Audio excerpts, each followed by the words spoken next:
School leaders want the General Assembly to slow down on the push to bring kids back to school in person, saying it could compromise safety. A proposed law would require K through 12 public schools to give families that choice, though. Our Capitol reporter is live in Raleigh. And Michael, this is happening as the CDC is coming out with new guidelines today on reopening schools. Right, the state's two largest school systems are bringing kids back for in-person learning starting next week. But some local leaders are worried about this mandate to reopen schools and whether that would ultimately compromise safety.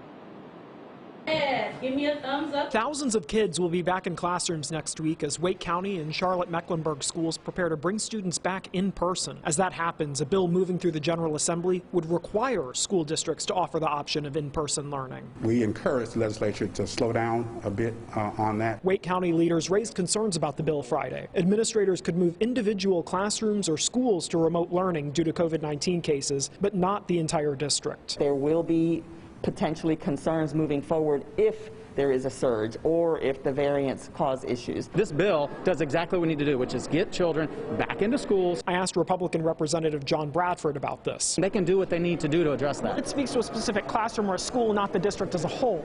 Yeah, good point, but nonetheless, why would you close a whole district when there's an issue at one school? The CDC issued new guidance Friday for reopening schools, not mandating they open, but calling for proper safety measures. They cite research in North Carolina schools showing limited transmission of COVID-19 when those measures are followed. Bob Grimacy is superintendent of Moore County Public Schools, which is operating in person. We're constantly managing anywhere from 12 to 18 groups that are in quarantine. He said 2 schools moved to remote learning for 2 weeks due to COVID-19 cases after the holiday surge. He said they've tried to balance the risks as they reopen. To have all those back in school who desire to be back in school has just been very heartwarming, and it's been very productive as well.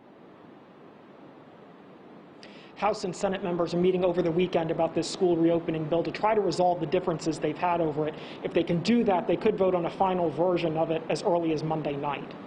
Live in Raleigh, Michael Hyland, CBS 17 News.